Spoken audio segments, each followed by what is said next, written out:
Hi Info 200, my name is Cynthia Orr, and this is blog post number 6 with regards to technologies in my chosen information community, which is young adult literature with a focus on the adolescent info seeker. I'm going to start with a quote from Alfred Hermita's book, Tell Everyone Why We Share and Why It Matters. People are not hooked on YouTube, Twitter, or Facebook, but on each other. Tools and services come and go. What is constant is our human urge to share. I think this informs this whole speech I'm going to give here about technology. We really are looking to share. We really are looking to connect. And I think in the young adult community, that is important. The social media is probably the number one technology, I would say, informs this community. Whether it's Twitter, Instagram, YouTube, these are all important sites that give information. They allow the community to connect and stay connected not only among themselves but with authors and publishers. The social media has really allowed the adolescent reader to be a participant in this community, to allow their voice to be important, to allow their opinions to be important, and allow them to be creative within a community that they're passionate about. Allow me to elaborate on that. So the publishers, you've got Tor and Harper and many others. They have divisions that are focused on the teen reader. Specifically, HarperCollins has a subdivision called Epic Reads, and if you go to the epicreads.com website, it's one of my favorites when it comes to adolescent readers and really having your finger on the pulse of what they're looking for. It is colorful, it's interactive, there is something for everyone. There's videos that are funny, you've got book nerd problems, you have book haul videos talking about upcoming reads. You have quizzes you can take, pick an ice cream and it'll tell you the book you're going to want to read. They're silly, they're, as I mentioned, interactive. They have interviews with authors, which generally include really funny stories or, embarrassing stories, which adolescents can relate to. And these publishers have really clued in. If you want to get your books in the hands of an adolescent reader, you're not going to rely on the New York Times best-selling review. You're going to rely on adolescent book bloggers. You're going to rely on Bookstagrammers, which is Instagram with a focus on book photos. Booktubers, again, which is YouTube with focused on book reviews. You're going to rely on this to get the word out. I know this for a fact. I went to YALL-West last weekend, which is a young adult festival. Hundreds of authors, publishers. It is in Santa Monica, and it's specific to young adult literature. And what I found fascinating about this was they were handing out press passes.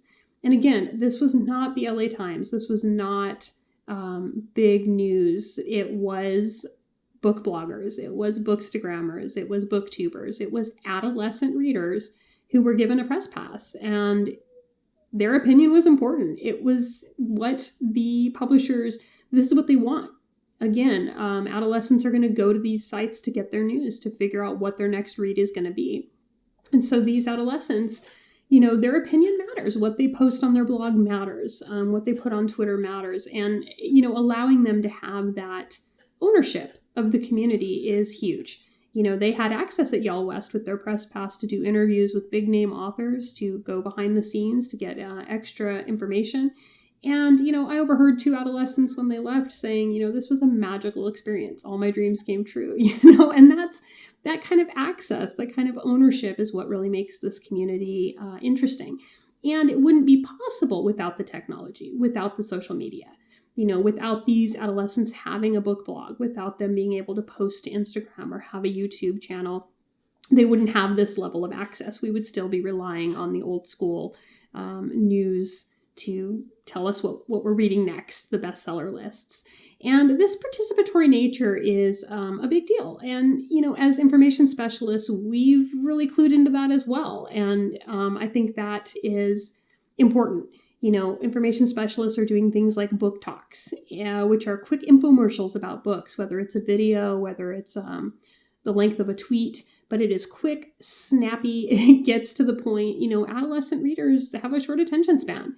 You need to get to the point. They're living in the 140 characters of Twitter. They want their information quickly, and they want it in an entertaining manner. And that's something we need to be aware of as information specialists. How can we use social media to our benefit? How can we use it to connect? I think it's not just about the publishers and authors, but, individuals in the community. For me personally, I entered a Twitter contest about a year ago of a book blogger who was giving away just some book buttons and whatever, and I ended up winning, which was cool. And this past weekend at Y'all West, I'm in line. There's a woman behind me in line, and we get to talking, and I thought, you're telling a story I've read on Twitter. I thought, why do I follow this woman on Twitter? She had flown in from Chicago. And what I found fascinating was I had won her Twitter contest. We had never met. I literally entered it on Twitter on random. And here's this woman right behind me in line in Santa Monica who had flown in from Chicago. We would have never connected had it not been for social media. And I think that's so imperative of this community. For the adolescent reader, a lot of it isn't real timing. It's not in your face, but you can make those connections if you've already made them on social media. If you've already met somebody or followed their blog, you go to an event like this and you're more than likely to run into them. You're more than likely to meet them in person. And I think that's important to this community. Again, that participatory nature. There was an article in the Journal for Young Adult Literature that was talking about that. How can librarians be connectors in connected learning? And it is to do with, allowing adolescents to have a say in how the space is designed, giving them cooperative inquiry techniques, whether it's Post-it notes on a board saying what they would like the space to look like, or drawing up rough blueprints, using a box of random stuff to create an interesting space. These are all things that allowing them to have ownership, allowing them to participate hands-on is really important, because technology is so in their face. It is they have access to it everywhere they go. They have a computer in their pocket with their phone. And, in order to get them to engage, it takes a lot. It takes a lot to get them up from their screen and participating. There was also an article about libraries of the future talking about learning labs, makerspace, learning commons, hackerspace, fab labs, studios. These are spaces that are STEM related. They're hands-on, they're DIY, they are using technology and allowing adolescents to interact. You've got 3D printers, multimedia, coding, video, audio, photo editing, touchscreens, graphic design. These are things they're already well versed in.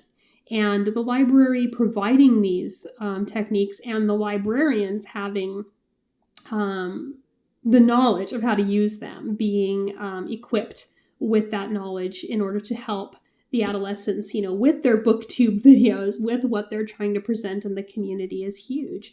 This makerspace is based on a framework with the acronym HOMAGO, which I love because it stands for hanging out, messing around, and geeking out, which is so spot on for this community. Geeking out, book nerd problems.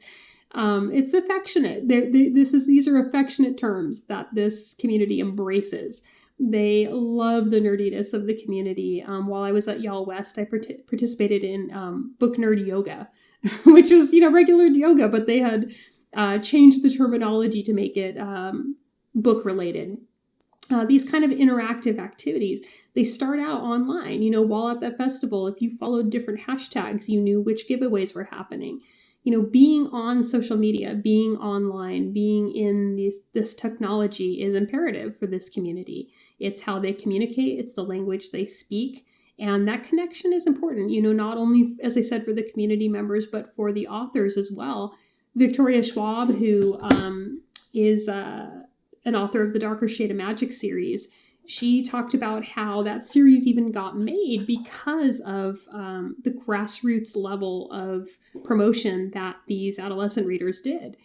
She called it the evangelical principle, where one person reads the book, they bring 4 of their friends to a book signing, those 4 read it, and then they pass it on and so forth.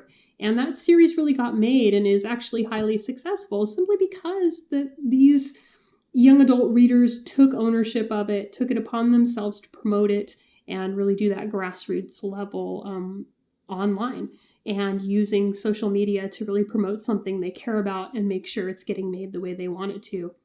There is a artist by the name of Charlie Bowater who did some fan art for author Sarah J. Maas, who writes the Akawar series, A Court of War and Roses. She's a really big name in young adult. And, this was fan art, and Charlie had posted it on Twitter. Sarah saw it, contacted her directly, and asked if she could use part of the design for her next book cover, which is a huge deal. And furthermore, Sarah went to Scotland on a book tour, met up with Charlie, and now Charlie's working with her to do a promotional item for the next pre-order. These are all things that wouldn't have happened. This connection with reader and author would have never happened without social media, without technology. And I find that fascinating for this community. Again, that participatory nature, that ownership of the community, being able to be a part of it, being able to connect with authors, connect with books, connect with publishers, and have it mean something, have what you think matter. In a group that generally can be marginalized. Adolescents can be set aside, but in this community, they really are valued and their opinion is valued. And I think as information specialists, we as well need to embrace that, asking for their input in our maker spaces and us ourselves being trained in these new technologies so that we can be up to date and helping them as they grow. All of the information I've spoken about will be down below with links, so please feel free to check some things out if you are more interested, and I hope this helped to inform you more about this information community's technology usage. Thank you so much.